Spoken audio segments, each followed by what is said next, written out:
I am in the Mercedes-Benz climate wind tunnel facility.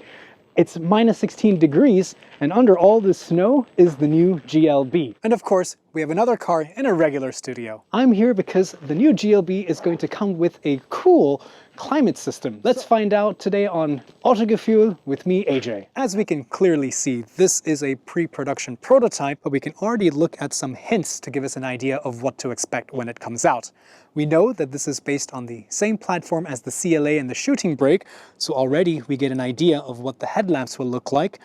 And I like these Mercedes Star design for the LEDs. The GLB retains its boxy shape. It's still compact, but very nicely packaged on the inside, which means that yes, now with the new generation, it is a little bit bigger, but not by that much. Another thing that they've improved is the size of the cutout for the rear door. Now this benefits in a couple ways. First of all, getting child seats inside to the middle row is easier now, although the door doesn't open 90 degrees.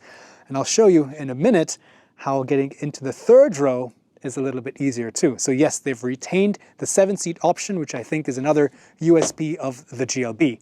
And lastly, the square, very traditional SUV design, straight cut is also what I really like.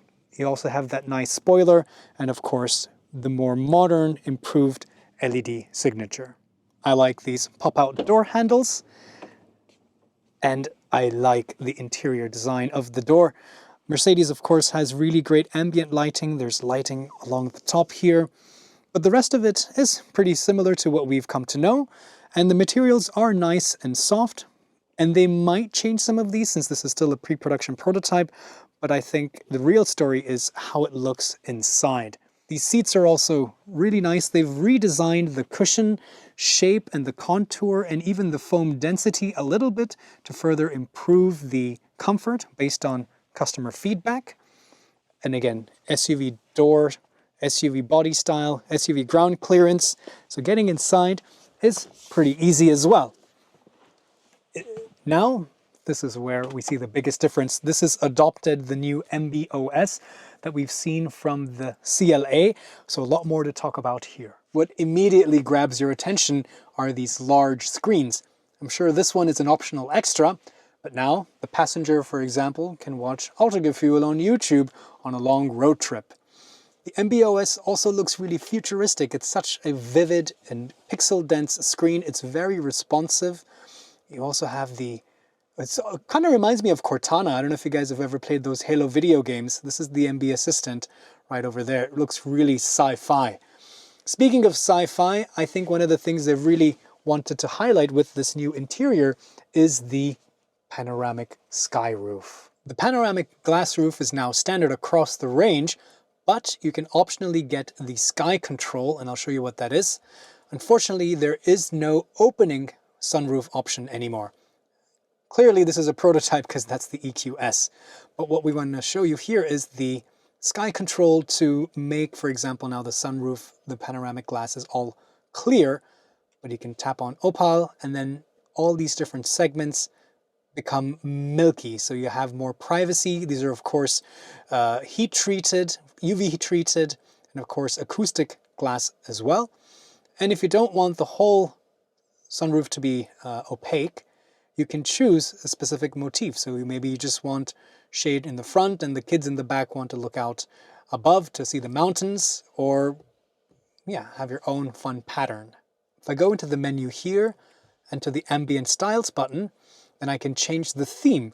And for example, now the background changes, the ambient lighting along the bottom here changes along the center console, of course around the air vents, but also the colors of the stars on the panoramic roof. It's also nice to see that you have a quick option to turn off the acoustic speed limit warning. This is a prototype, but let's explore a little bit more in detail. We also see that this now gets the start button on the column shifter here, which is pretty cool. It liberates more space down here. And yes, the screen is a little bit narrower, but the bezels are small. And as always, you have the very similar options, for example, just having a big map or different kinds of information layout that you want to have on the digital instruments. I also love that they still retain, of course, your adaptive cruise control, lane keeping, but also if I keep toggling between this, I can go to the speed limiter function, which I always love to use in the city. And this button is always to just jump directly to the speed limit. So easy buttons, yes, it's haptic, but as you can see, you can press them. They're not all just touch and swipe, and they have these nice clicking switches as well. So a good combination of touch and physical buttons. There's also a head-up display, which even shows your navigation. There's plenty of storage too. The glove box, I have a feeling might not be finished because there isn't any felt lining here, but it is reasonably sized. It's not that big, but as you can see, the center console is totally new. So you have so much more space down here. I like that there's this little elastic strap so you can secure certain items. Some USB ports down there. Up here you have a couple beverage holders with the spring-loaded clamps to further secure your bottles. So satisfying to press these little buttons. An inductive phone charging pad, which is cooled, as we can see down there, but no real buttons to speak of over here. You have, of course, the hazard light button, which is just a regulatory requirement, but the volume is just a touch-sensitive slider, and the dynamic select, well, you can push this in, but it's not an individual button. So in the end, it's okay. One of the USPs of the GLB has always been how spacious it is on the inside thanks to its clever packaging. And now there's even more headroom for all 3 rows of seats because of this panoramic glass roof. And because it's treated for noise and heat insulation, I think it's a great way to liberate more space without having to increase the overall height of the actual metal body shell. As with modern Mercedes, you can adjust your seat with these controls here on the door. They're pretty easy to use and they are actually moving, so they click into different positions, so it's not just a touch-sensitive thing. The steering wheel column can also be adjusted for reach and rake, and you also can extend the underthigh support as well. Getting inside to the second row is really easy thanks to this larger opening. I still don't see a sunshade though. Maybe it's an option later on, we'll see.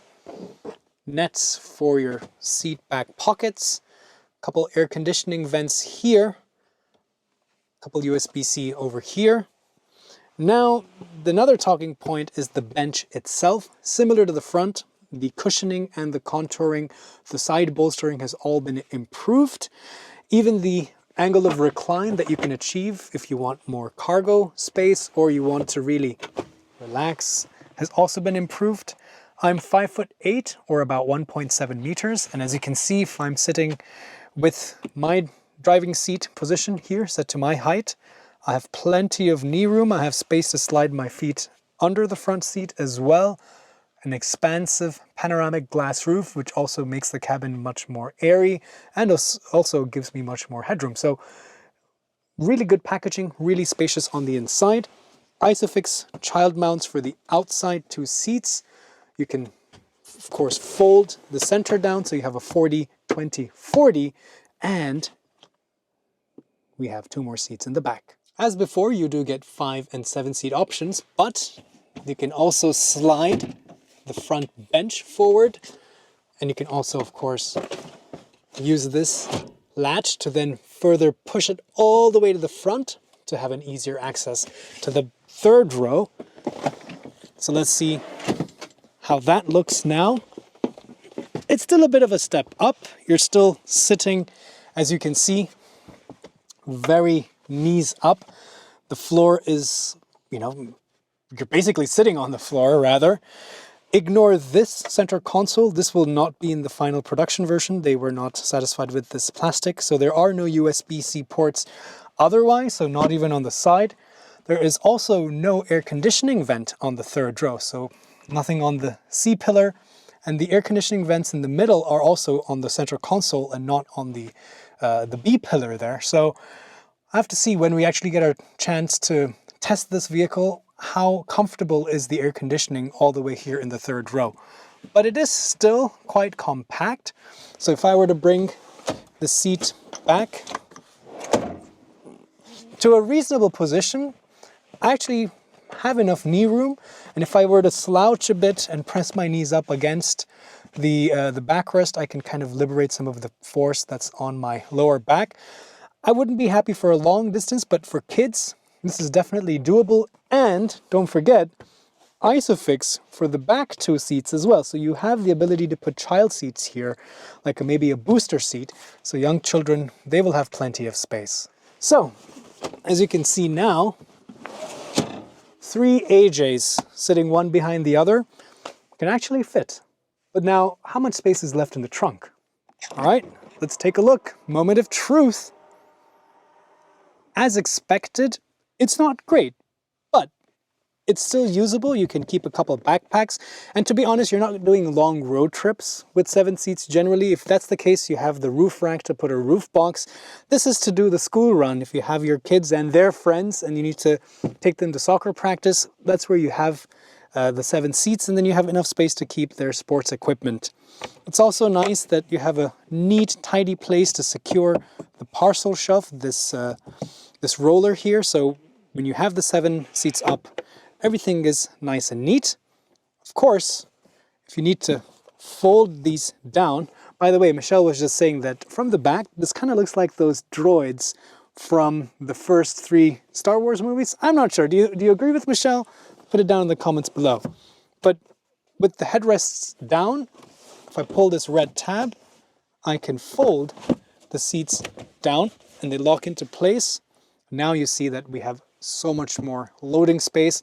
The seats can be slid even further forward if you need more space for a longer item, like maybe something from IKEA. Of course, all of those seats themselves can be pushed down in 40-20-40, and then you really have a very huge cargo capacity. As always, Autogefühl, we're putting up with physical torture just for you guys, so make sure you stay subscribed for our next videos. Well, finally, I'm inside the GLB and I'm joined by Mona, and we're going to learn a little bit more about what makes the new GLB's climatization system that much better, because yeah, going from -16, as soon as I come inside the car, I want it to be warm and cozy.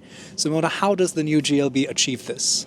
So, as already said, it's compared to the older GLB, much faster heating up. So we can feel already the warm air coming from the side here already. So it's going directly to your face, to your hands. I think you are already feeling, this. We're not that cozy and warm, but I mean, we sit in the car like for 2 minutes already. This heat is provided by the heat pump in addition to the electric heat booster that we have, so it makes it very fast and very dynamic. Now, is this technology also going to be translated to the ICE versions of the GLB? Because now when we talk about the heat pump, it's for the electric GLB. How is the new petrol GLB also going to benefit from this advancement, or is that not part of the new ICE GLB? It's actually not planned. Since we are talking about multi-source heat pumps, so we are using the battery as a heat source, we are using the air, we need for this our electrical high voltage compressor, so that's why it's actually planned only for the electric GLB. Awesome. And as always, you have the ability to, precondition the vehicle with the app, create routines, Monday to Friday every morning in the cold winter months that it warms you up, de-ices the windows. Yeah. Can you tell us about, I think you said there's something new with the way the car can de-ice the windshield. So can you tell me a little bit more about that?